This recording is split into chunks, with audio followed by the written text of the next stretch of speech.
Hello and welcome to the Negotiating Ideas, a podcast about liberty, democracy, and pluralism. I'm your host, Omar Sadr. This first episode of the podcast would be a little unusual. It's actually Professor Jen Murtazashvili interviewing me about my book, Negotiating Cultural Diversity in Afghanistan. The conversation was originally facilitated and recorded by Institute for Human Studies. We discussed a wide range of issues, including whether liberalism failed in Afghanistan, how divergent values were compatible or not, to the idea of modus vivendi. So here is the conversation. Thank you all for being here for this special event. My name is Michael Broderick. I'm a philosopher and a program manager with the Institute for Humane Studies, and I am delighted to have with me today Omar Sadr and Jen Murtazashvili. Omar Sadr is a research fellow at the Center for Governance and Markets at the University of Pittsburgh. Sadr is the author most recently of Negotiating Cultural Diversity in Afghanistan, published in 2020 from Routledge. Jen Murtazashvili is the founding director of the Center for Governance and Markets and associate professor at the Graduate School of Public and International Affairs at the University of Pittsburgh. She is the author most recently of Land, the State, and War, written with Ilya Murtazashvili and published in 2021 from Cambridge Press. Dr. Sadr, Professor Murtazashvili, thank you for being with us today, and I'll let you take it from here. Thank you, Michael. It's a huge honor to be here and to be part of this discussion today with the Institute for Humane Studies. And, we've come together today to talk about liberalism and its lessons for Afghanistan. And I think a lot of us, maybe those of us who work in Afghanistan understand why this is really important. But I think for many of the people in the audience, maybe who don't know that much about Afghanistan, who have just been following it in the news, there's a lot of questions about, what is liberalism? Why does it matter for Afghanistan? Was the project, the international project in Afghanistan, necessarily a liberal project? Who was behind this project? Was there any indigenous support for this project? What is the fate of liberalism in Afghanistan? And what can we learn from all of this? And what are the lessons for liberalism from the past 20 years in Afghanistan? And then looking forward, what are the prospects for liberalism in a country that is now ruled by the Taliban? So Omar, I have a series of questions for you, about these issues, about these very deep philosophical issues, these theoretical issues. But the biggest question I have, and I think that our audience would really want to know is, you're here with me in Pittsburgh. How did you get here? Could you just tell us a little bit about your journey from Kabul to the United States? Thank you so much, Jen. Let me begin by saying that I'm really humbled by this invitation of IHS and Michael and the team, the opportunity to discuss about liberalism in Afghanistan. How did I end up here? I think people who follow Afghanistan, in the last 6 months, we lost a liberal Afghanistan. You may characterize it differently, but however there was a constitutionally enshrined order of rights, a sort of tolerant political system, wherein allowed people for the last 20 years and so to exercise their freedom and liberty. Of course, we need to also understand the fact that Afghanistan as a society is sharply divergent ethical views. It was polarized society, and it was not a normal exercise of liberalism or liberties or rights. So there was so much back and forth, contestations and all that, but of course we cannot also ignore the external dimension or external factor, but we are not interested to talk about that today. However, what happened, we lost that Afghanistan. The constitution is no more now.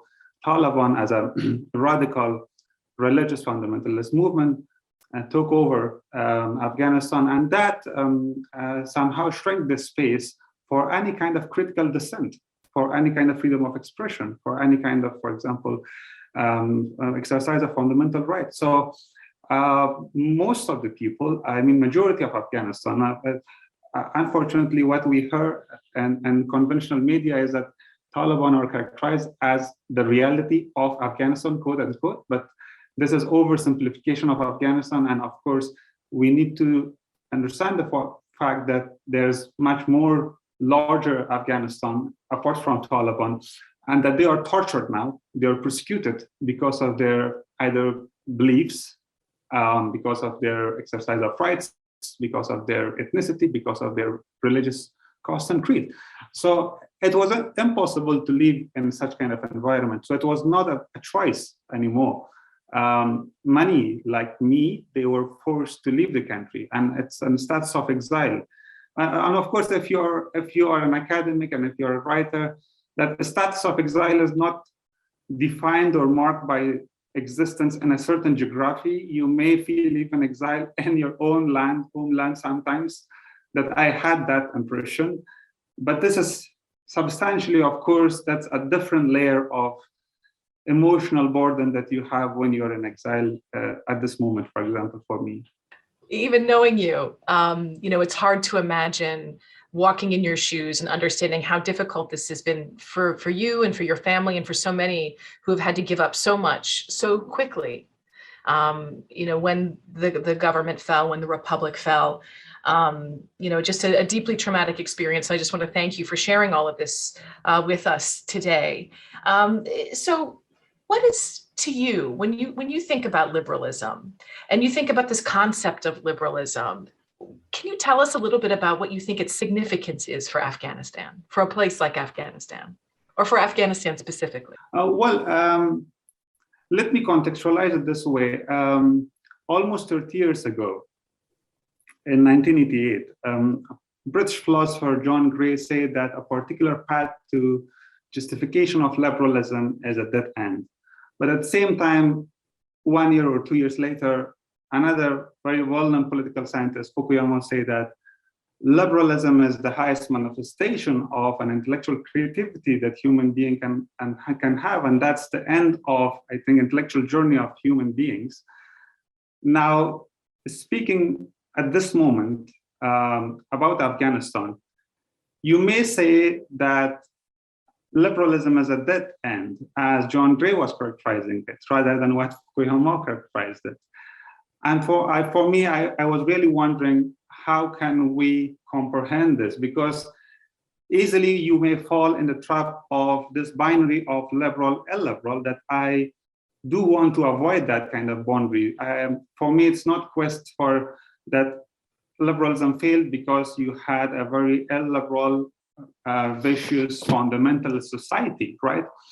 That's number one. Second, also, for me, there are multiple liberalisms rather than one liberalism, right? So clearly outlining a discrete boundary for a bunch of ideas might be somehow challenging. Having said that, now, what can we now comprehend the exercise of liberalism in Afghanistan? I think, first of all, the effort was in the last 20 years for a certain form of immutable rights, but at the same time, you can say transcendent values, which was considered to a large extent universal, and hence there was a push and an effort for creation of universal set of institutions in order to allow these values, universal values, to be exercised. Now, if you look at it from this perspective, of course, liberalism has failed in Afghanistan, but I think that we can have an alternative perspective rather than just reducing liberalism to such kind of very fundamentalist kind of, I think, assumption that it is universal, and then you have a predefined just one template of liberalism. So that's why if you have this vision, of course, liberalism was contested in Afghanistan by an alternative perspective, radical Islamism, which continuously depicted liberalism as a parochial ideology rather than universal. And hence, they got this legitimacy to counter liberalism from a standpoint that, oh, well, this is incompatible with a set of values which are defined for Afghanistan, but at the same time, liberalism is uniquely Western. and hence it is not fit for Afghanistan. So it's really challenging, right? So how you contextualize and put liberalism in these two forms of debate, wherein on one side you have liberal fundamentalism, which assumes that liberalism is universal and hence it should be applied everywhere, right? Irrespective of context and contingencies. But at the same time, you have the other set of fundamentalists, which totally, without any forms of discrimination, reject it, right? So to me, I think our endeavor should be to find a common ground or a ground between them, to not even fall in the trap of these forms of extremes, extreme universalism or extreme parochialism. So what would that common ground look like? Can you say a little bit more about, you noted that there are multiple liberalisms in Afghanistan, there are multiple conceptions of it, but what would that look like for Afghanistan in your ideal world? Or, we'll get into your book in a second, but, throughout the intellectual history of Afghanistan, are there periods into history that we can look back on that may be examples that we can draw on that illustrate how liberalism can exist in the Afghan context? Well, now finding a common ground or even thinking about how can we, let's say, to put it in this very famous terminology of John Gray, to find this peaceful coexistence among very contentious or deeply incommensurable values, set of values, is somehow challenging. Challenging in the sense that when I, for example, read the literature, which is a critique of liberalism, of course, the mainstream liberalism, coming either from multiculturalists, critical multiculturalists, or even, for example, value pluralists, their assumptions are also, to me, not convincing when I apply it, or, for example, when I put it in context of Afghanistan, right? Let me give you this example from Bhikkhu Parak, who's, let's say, a critical multiculturalist. In case of deeply divided societies, he outlines a set of values or probably solutions, which he calls it navigational devices. First one that he calls as a set of common authority. I mean, he suggests that we need to agree on a set of common authority. For example, that could be constitution, right? And for him, constitution is not an ideological document. Rather, it is a political document which is crafted out of negotiations, give and take, right? So he suggests, how do you come up to a common ground? He says, in certain situations, he gives example of India and at the same time Israel, where you have ultra-Orthodox Jews, for example, and how Israel was capable to come into terms with them, and the solution that he suggests is some sort of concessions, right? He says you can give concessions to even ultra-Orthodox religious groups. Now, let's say, how could we give concessions to an ultra-Orthodox religious group in Afghanistan, be it Taliban? Was it possible? And because of the nature of Taliban here, where they aim for a total win and total takeover, such kind of concession was not possible. Secondly, he suggests that there should be a constitutionally enshrined system of fundamental rights, and this fundamental rights for him is narrowly defined, not very comprehensive, not very elaborate, not very detailed, but a very modest, limited number of rights should be agreed. Let me, for example, quote him. He says, in such a situation, in society concerned should either wait, if you cannot have a consensus in that context, he says, in such a situation, the society concerned should either wait until there's a consensus or settle on a fairly thin statement of rights. Now, a question for me would be, now Taliban has taken over and any sort of concessions failed. How long the people of Afghanistan should wait and endure all such kind of sufferings that in the last 6 months they are going through, right? How many more years people should suffer or be deprived of their rights? So in such kind of situation, I think even critical multiculturals like Bhikkhu Parak and the common ground that he outlines may not work, because he's also somehow cautious that to what extent the set of rights that we define should be comprehensive enough in order to be meaningful, right? but at the same time, it should not be substantive enough in order to prescribe a specific vision of good life, because then it becomes biased for multiculturals like him, right? So a solution that Bhikkhu Pora gives may not work in Afghanistan. Same as for John Gray. John Gray simply says, agree on a set of institutions. And then he goes on that even those whose ideas are not tolerant, they deserve to be incorporated in the system. Now, let's say again, Taliban's ideas are not tolerant. How can we incorporate them in a common framework of political institution? Is that possible? Because again, you will be in this vicious cycle of a group of Taliban may, if in case you have moderates of them, the others may go away and then wage another war for you, right? So the solution of John Gray is also somehow problematic, a puzzle for me, right? That to what extent we can be tolerant to the intolerance. Is there any boundary for that or not? So to come to a simple answer may be very difficult, how to come to a common ground, because I'm talking in context of Afghanistan and dealing and encountering with a very radical ultra-Orthodox religious group. And Omar, you touch on something that we can get to a little bit later, which is this concept of sort of modus vivendi pluralism and the modus vivendi critique of liberalism, which is a separate project that we're working on together. We'll be exploring that tries to tackle these issues, and it's a very, very difficult. Very, very difficult topic. Do you want to say a little bit more about, what is the modus vivendi approach and how do you think it applies to Afghanistan? Well, no, it's a very interesting topic and it's very dear to me because I think it's a continuation of what I wrote earlier, but despite the fact I didn't touch on modus vivendi in my earlier book, Negotiating Cultural Diversity in Afghanistan, but I think some of the core assumptions are close to multiculturalism, but at the same time, they are also departing from each other fundamentally on certain other things. I think the first assumption of modus vivendi is a challenge to traditional liberalism of John Locke, where John Locke was saying tolerance is important and tolerance is a pathway to a rational consensus, right? And liberals tend to believe that there are certain universal values or ultimate ends, which are quite important for everyone.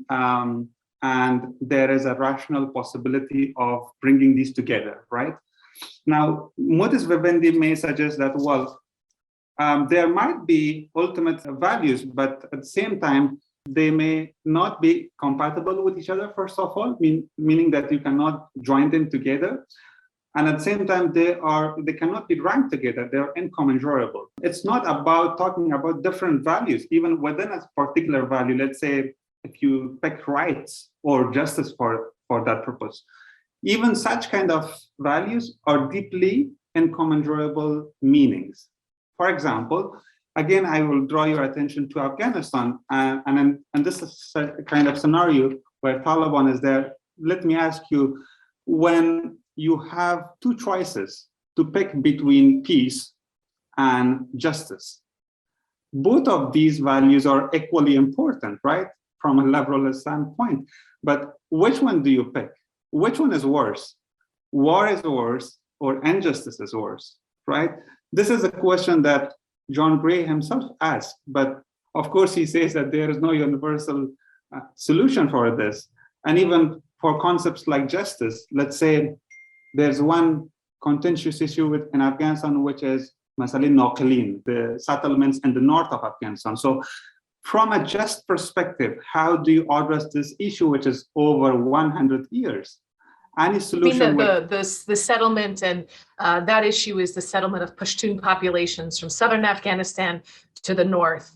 And this introduced a lot of ethnic diversity in parts of the country that didn't previously exist. And Afghanistan is not alone as a country that has faced this. Stalin did this in Russia, took the entire population of Chechnya, resettled it to Central Asia and so forth.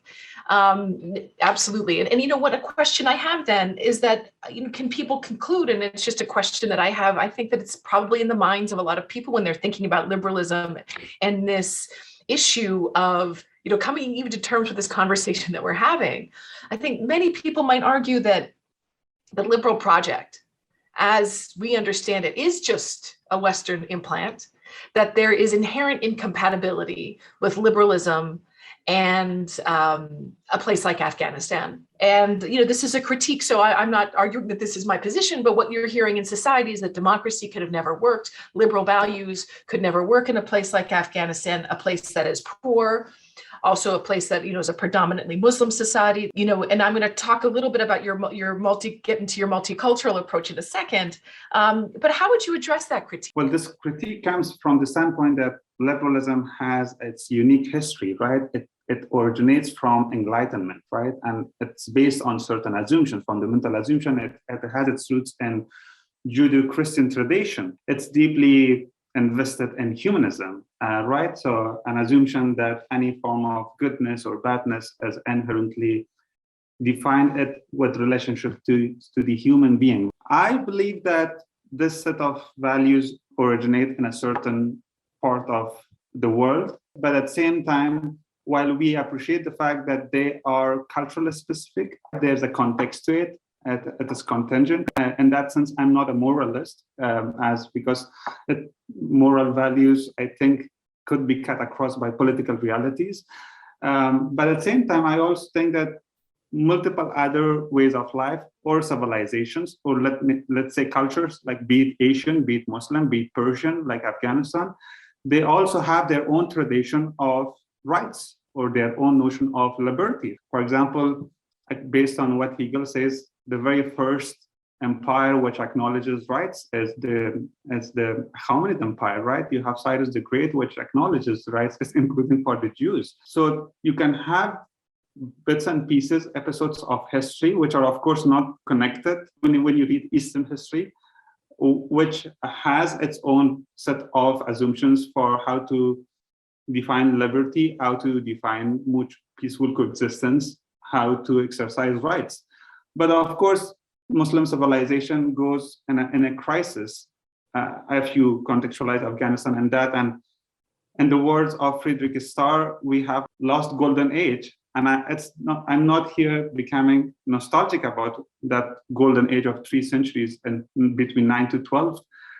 But you had a society wherein Zoroastrians, Jews, Christians, and Muslims, they were living together peacefully without, for example, forcing each other to convert, right? So there was a respect for different ideas and that there's domain of liberty was exercised. But of course, now there is a challenge. If you ask me how, for example, Afghanistan's modern encounter with liberalism, of course, unfortunately, I must say that Afghanistan didn't have a very critical, substantive deal with liberalism. And what we call about any kind of liberalism in Afghanistan may not exist anything at all. It's nominal just, right? It's nominal, I must say. We had a constitution, Afghanistan had a constitutional movement which was a struggle for fundamental rights. But that was not heavily or deeply based on certain form of indigenous knowledge or belief. Rather, I must say, for example, take the very first constitution in Afghanistan. I was going to say, when you speak about a constitutional movement, you mean historically speaking? Yes, historically. Yeah. And the very first one in 1923, right? The very first constitution which was crafted. And there's a good book on it. The author talks about how the 1923 constitution was crafted based on a negotiation and a dialogue between scholars from British India to Ottoman Empire to Central Asians to indigenous scholars. So you have this exercise of people coming and defining a set of institutions and what liberty means, what set of rights they want to enshrine for their society. But at the same time, we don't have, unfortunately, a philosophical tradition in a much more recent history of Afghanistan that we call it liberal. So in your book, you talk about multiculturalism in Afghanistan. And for those of you who haven't picked up a copy of his book, it's Negotiating Cultural Diversity in Afghanistan. It was published by Routledge in 2020. The Persian translation is coming out soon. No, unfortunately, I think it's stuck in Iran, and there's a strong censorship there, and they send me a long list of things that should be eliminated, and I think I should not do that. Okay. Well, we'll find a way to translate this book. It's a really important book, and it's important because it really details. I mean, it engages with the critiques of liberalism, multiculturalism, grapples with cultural diversity. I think there's so many lessons for a place like the United States, which we could talk about in a little bit. But there's an assertion here that you make. You talk about Afghanistan, that multiculturalism in Afghanistan is, quote, a movement from below. Yeah. What do you mean by that? Well, when you see multiculturalism, of course, it's an Anglo-American philosophical tradition, which is crafted for societies like Canada, Britain, United States, Australia, right? So, and I mean, if you look at the context, it's completely different from that of Afghanistan. That the type of diversity, the content of diversity is much more different. And here, multiculturalism was a policy in the Western society crafted by the state in order to address the issue of the new immigrants joining these societies, bringing these people into the core or policies of integration or national integration, right? How this was a challenge, a problem of accommodation in Western societies, and it's very much recent. For example, for young countries like young countries like United States or Canada. But when you go in Afghanistan, diversity in Afghanistan is completely different. It's not because of a recent wave of migrants coming to the country and presenting a new value challenge or morality challenge, right? So, for example, when you read philosophers like William Lika, he crafts a set of rights which are unique for immigrants, right? For the newcomers. Now, you can't apply the same thing in Afghanistan. But in Afghanistan, you have for centuries, as I quoted this book, Friedrich Starr, which talks about different creeds and religions coexisting in medieval Khorasan. So there was a continuous movement of people in this region, in Central Asia, South Asia. And no one is newcomer, no one is called indigenous, right? So that's why it's somehow different. I mean, first of all, type of diversity. Secondly, the demand for diversity or acknowledgement of diversity didn't come from the state. It came from a social movement. It was people-driven kind of urge, asking the state to respect the rights of groups.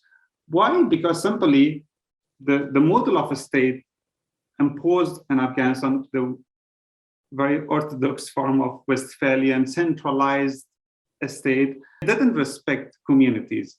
There was a continuous urge, first of all, to craft an autonomous individual, and that's why de-link the individual from their communities, number one. But at the same time, the state had also a communal identity. It wanted to impose certain form of norms, values, or identities, right? So in that sense, I believe what some of the liberals may say, a neutral state, that's not possible when you look at Afghanistan, because the state was parochial, a state was deeply invested in certain normative values. So that's why demand for multiculturalism in Afghanistan started even much more before 1970s or 60s, that it emerged in the West.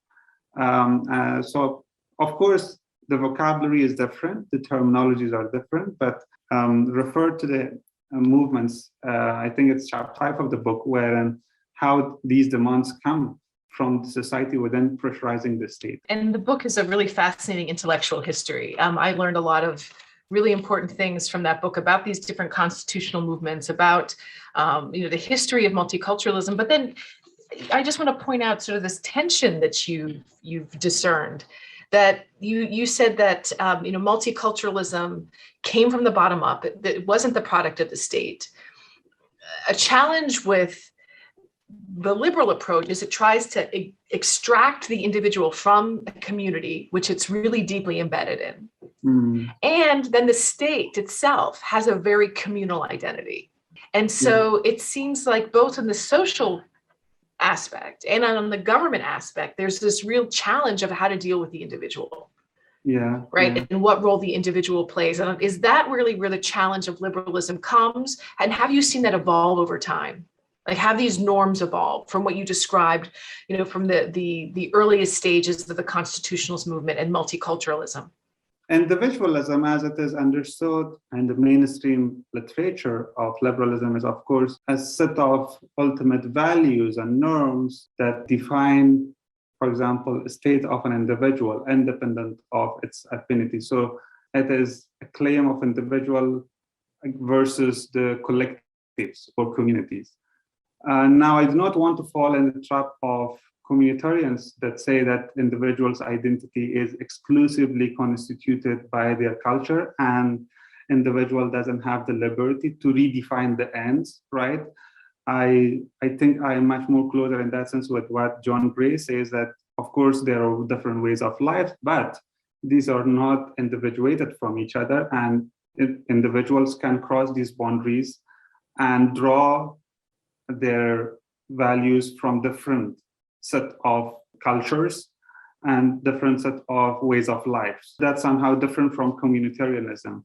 Also, the problem with multiculturalism is that it somehow, the typical multiculturalism, it somehow conflates cultural diversity with ethno-rational racial diversity. So when you talk about diversity, it automatically translates from a multicultural standpoint to a different races, right? So now we need to understand that human beings, we cannot box them or put them in a very segregated kind of categories called ethnicity or race, which are predefined, and individuals doesn't have choice. So I think between individualism that liberals define and also this extreme urge for the fact that individuals are defined by their community and they don't have any choice to redefine their ends, there is a middle ground wherein you say that, individuals are invested deeply in their communities, but at the same time, they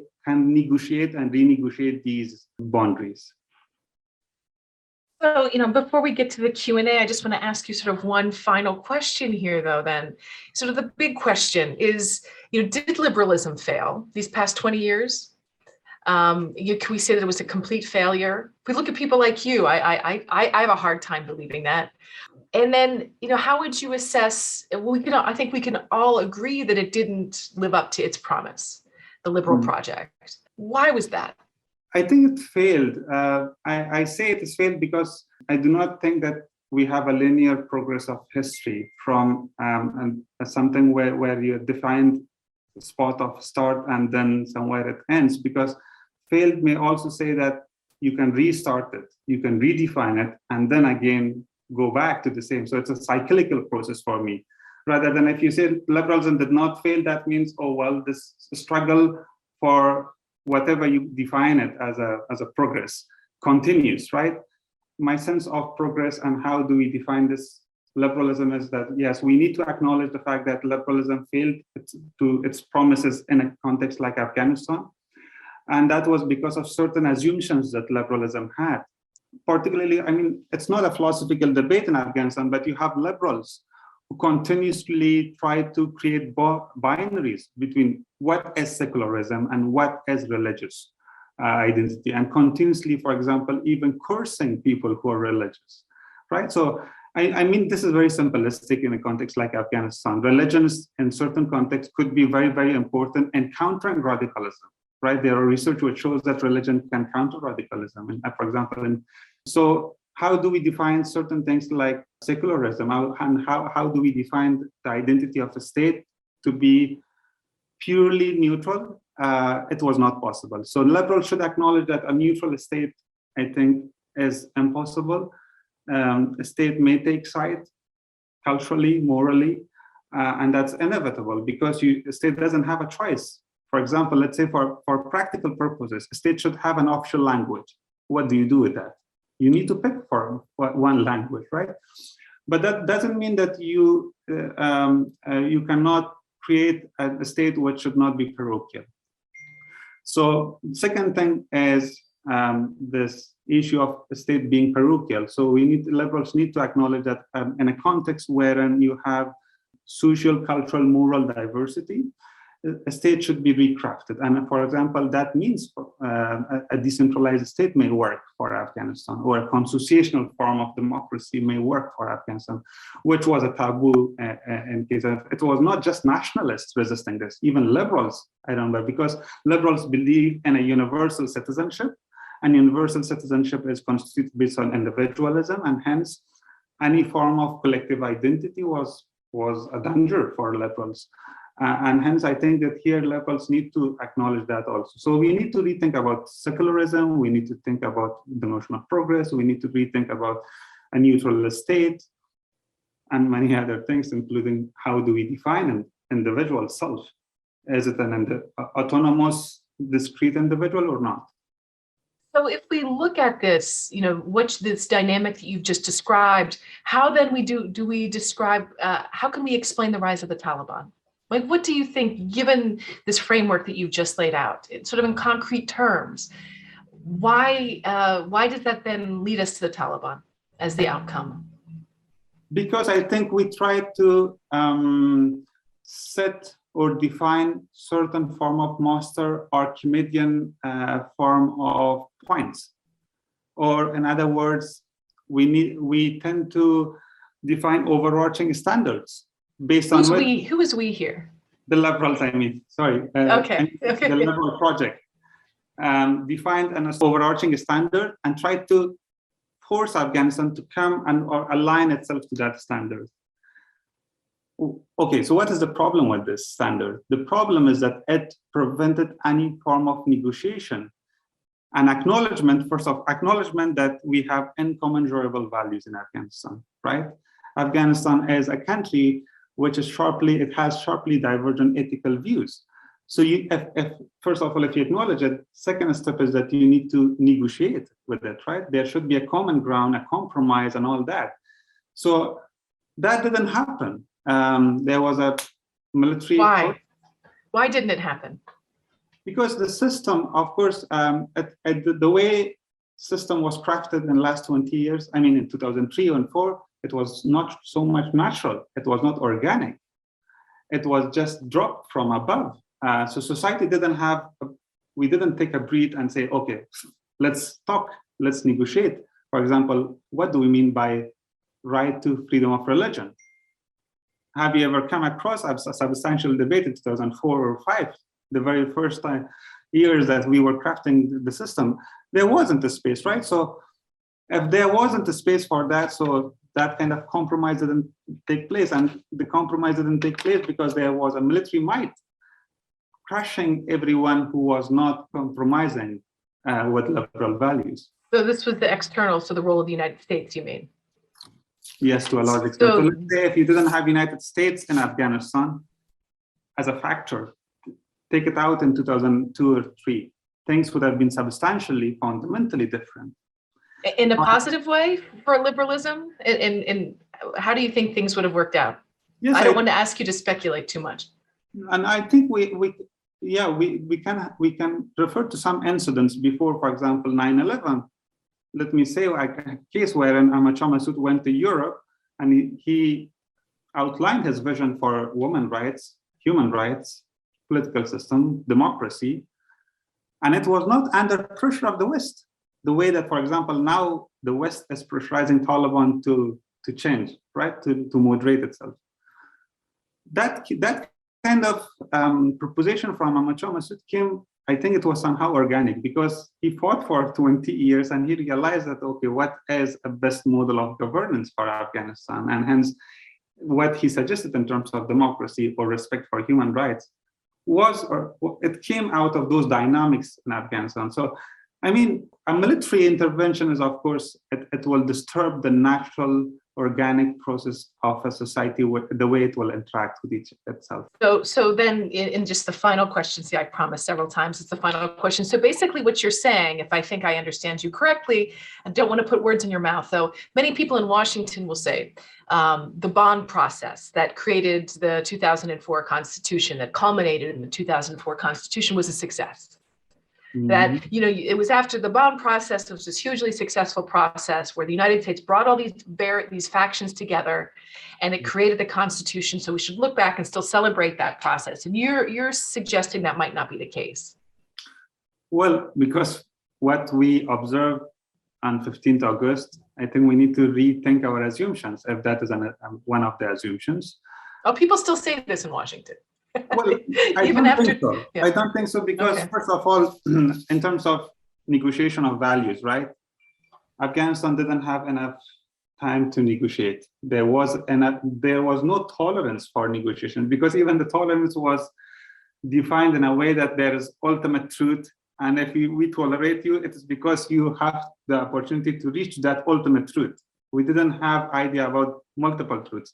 Secondly, the way political system was crafted, it was, as you recently in your article characterized it, it was copy-paste of an old authoritarian system from 1960s to 2003 or 2002.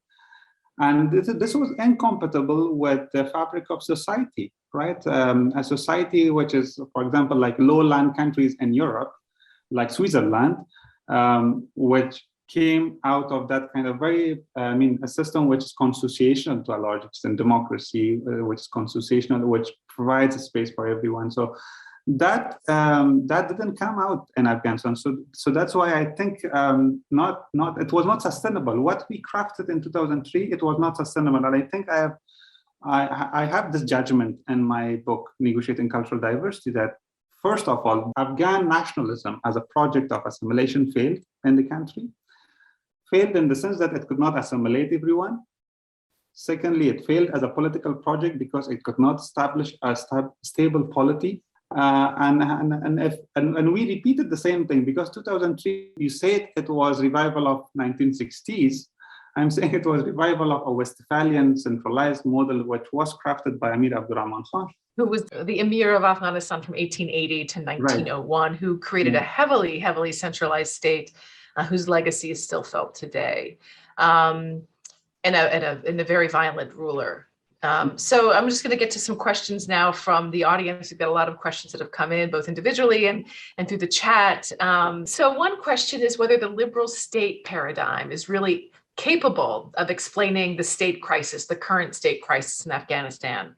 And do you think that we need another paradigm? So one suggestion is Charles Tilly, his paradigm of a political settlement framework or other kinds of frameworks. Are we looking, should the answers be found? And if liberalism failed, should we be looking to liberalism as a potential solution for the way forward? I think there's a strong literature coming from Indian experience. And because Indians are also not so much comfortable with the way state is crafted or presented from the Eurocentric perspective, because that's also India is a quite diverse country. And there are scholars, for example, Navneeta Chedda Behra, they have been debating about how can we present an alternative form of a state which is different from the very traditional Westphalian model.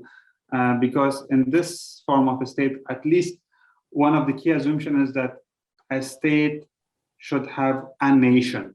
So that's why you have a nation state. And this is problematic because the way you define the dynamics of society and a state is very simplistic on one hand. Secondly, it's one way where a state tries to create a set of people with a very homogeneous, unified culture, and that's not possible, right? So this means redefining the relationship of state and society, number one. Secondly, redefining the institutions of a state, the way state can be probably much more respecting self-governance in certain contexts. I mean, even Western experience, we should not even draw this very clear boundaries between Western and Eastern, but even what the experience now currently is at the European Union that shows that we can continuously rework the institutions and recraft them. But the fact is, like in communities, in countries like Afghanistan, a state is always defined in a Weberian term,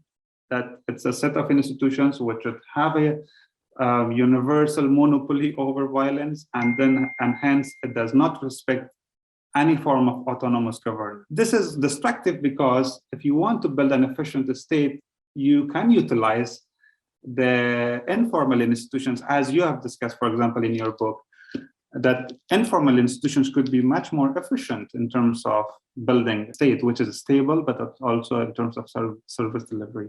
So I think if we revisit to literature by Ashish Nandy, who discusses nationalism in India, who's a philosopher, or Behra, Navneet Achada Behra, that helps us to rethink the polity called nation state. Yeah, here's a question that I'm really tempted to ask you. So I'm going to, you have your own thoughts on liberalism. How can you separate your perspectives on liberalism from your own personal experiences? And can you speak to how your own personal experiences inform your perspectives on liberalism? Well, I think I do endorse so many liberal assumptions. But at the same time, for many others, I might have certain other kind of thinking, which is based on contingency or context, as these two terms are, for example, defined by David Ruchman. When I say, for example, let's say personally, when I say respect for cultures from a critical multicultural perspective, or let's say some assumptions from Modis Vivendi, but at the same time, I'm also conscious of the fact that how recognizing collective rights or collective identities in certain contexts may violate individual rights or individual autonomy or women rights in context of Afghanistan. Let's say some people nowadays, I mean, in the context of social media, I'm not talking about intellectual debates, but they say, well, let's go for federalism and allow Pashtuns to have any ways of life that they want. They can subjugate their women, let them do, but we Tajiks, we do not want to subjugate women. So, I mean, this is not a solution. Federalism is not, of course, federalism gives you a space for recognition of collective identities or collective practice of power in a very multicultural setting, but at the same time, it doesn't give a space for violating individuals' autonomy or rights. So, so in that sense, for me, it's not either or between collective rights or individual rights. So personally, I mean, I struggle for an Afghanistan which should be tolerant for the rights of dissent. Everyone should have the privilege to speak their mind. It's a right, right? So even if we disagree with them, I mean, not to the extent that we disagree with the ones who are not tolerant, but such kind of things are possible only from a liberal tradition. So liberal tradition is valuable in that sense, the way that it provides this dignity, because it's deeply, I mean, look at from a Hegelian perspective, it is based on dignity, right? It's based on recognition. And hence rights also provides its meaning in this context for me, I think. Rights should be directed towards human dignity. If we acknowledge and respect human dignity, hence they should have rights. So I think where you're leaning into, and I think it's a challenge with like this modus vivendi perspective, right? Live and let live. But a question we have here from Kamran Hakiman is how do you negotiate? How do you balance avoiding relativism with this notion that communities should be able to self-negotiate their value? How do you avoid relativism? So you're proposing, I think what you propose is something much more universal. You've contrasted that with sort of this federalism approach. But would you allow some kind of range for different views that maybe in certain communities, issues of gender are treated differently than others, or everything should be absolutely liberal in a certain individual sense, that you're falling much more in the classical liberal tradition, perhaps, than sort of the modus vivendi critique? No, I think I didn't speak of relativism. Relativism is somehow different. And here, traditions like modus vivendi is realist rather than relativist. Here, for example, even scholars like Isaac Berlin, when he talks about romantic scholars like those who spoke about diversity, like Visco or Heather, he acknowledges the fact that none of them endorses relativism. Because if you talk about relativism, it is embodiments of in specific forms of life will vary across cultures. And there's nothing universal, there's nothing objective. I'm not saying that. I'm saying that, well, we have diversity, but this diversity is tangible, it is knowable, it is objective, it's out there, but at the same time, it's incommensurable, right? So if X, Y, Z cultures are different, they are different, but it doesn't mean that we don't have enough capacity to know them, right? For example, in my culture, in Persian culture, when you read Maulana Balkhi Rumi, so he talks the example, there's a famous example of elephant in a dark room and everyone touches one part of the elephant, but no one understands this is an elephant because whoever touches any part of elephant, because it's dark, they have their own assumptions of the elephant. They might say it's a pillar, it's whatever assumptions they have. So Maulana says there's an ultimate truth, but we as a human beings, we are not capable enough to reach to that truth. Hence, knowledge is relative. The realists do not suggest that. They say, well, we have capacity to understand this, and even values of peace, rights, or justice. They make incompatible demands in itself. It's not because we can't understand them. We have knowledge, but it's just because of their nature that they make incompatible demands. Now, this all I say to reject relativism, but well, no, we actually just have time for one more. Believe it or not, our hour is almost up, and I want to end it with this question. You're new here to the United States, and the debates that you have highlighted here are questions that we are having in our own society. There's real questions about liberalism, I think, under attack from both the right side and the left side of the spectrum. And, there's really serious questions about the future of liberalism here. And you mentioned that liberalism may be incompatible with contexts like Afghanistan. And, we could also argue that what we're seeing right now is a rise of illiberalism around the world, coming from various sides of the political spectrum. So I'm just curious if we could wrap things up here on your thoughts on we know that there's no notion of progress. We reject teleologies, okay? We reject the notion of progress, that we're on some historical trajectory. But what are your thoughts on liberals' prospects for the future? Do you think that we can expect to see a resurgence of liberalism throughout the world? Or is this really a critical juncture? Okay, so let me go back to what I said at the beginning. I believe in liberalisms.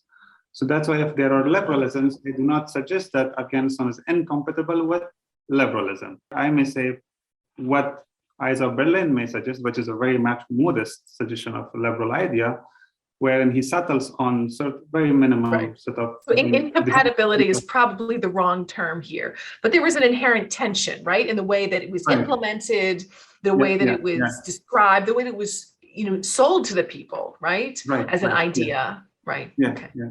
No, but you're also right when it comes to the United States and the West that you have this attack on liberal ideas, both from the very radicals and both sides of the spectrum. And let me just refer here to a recent very beautiful podcast that I heard from Shadi and Demir, where they have a conversation with a left intellectual who is, I think, called Sam Adler-Bell. And this guy has written a paper on the Republic titled Radical Young Intellectuals Who Want to Take Over American Right.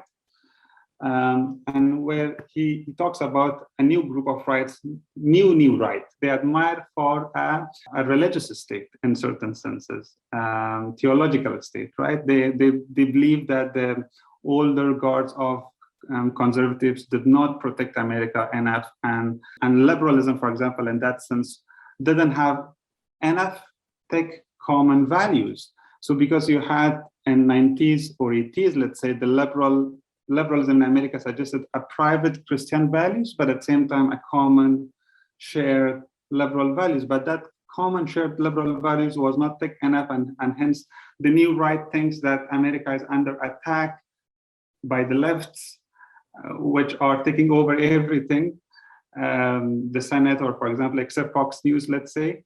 What we now settle here is how can we characterize this danger to a tolerant, liberal, democratic society, because in this society, everyone should have a space and opportunity to take part in common life in a democratic way, right? And these radical, be it intellectuals or be it common public base like Trumpism, right, should not threaten the basis of these institutions and take over in a very fundamentalist way. I think liberalism is facing this kind of a struggle and crisis, and if we do not follow that teleological understanding of history, that there's a progress towards a defined end, but I may say this is a dialectical kind of give and take in societies, and I hope that we will be enough to at least do not allow these democratic institutions to go away. On that note, on this dialectic, I think we have come to the end of our hour. Omar, thank you so much for this. This was really, truly enlightening. I think it's given us a lot to think about. I have more questions now than I have answers. And I just want to thank Michael Broderick and his team at IHS for making this conversation possible. Omar, I've known you for a while now, and I've learned a lot from this conversation, just having the opportunity to talk about these kinds of issues. So thank you so much. I'm truly honored to have this conversation with you, Jen. I'm also grateful to Michael Broderick and IHS for facilitating this conversation to talk about political liberalism and Afghanistan. And finally, thanks to our audience for listening to this episode. If you enjoyed the conversation, please subscribe to this podcast and make sure to share it with your friends on social media. I would like to also request you to purchase a copy of my book, Negotiating Cultural Diversity in Afghanistan. Thanks for listening.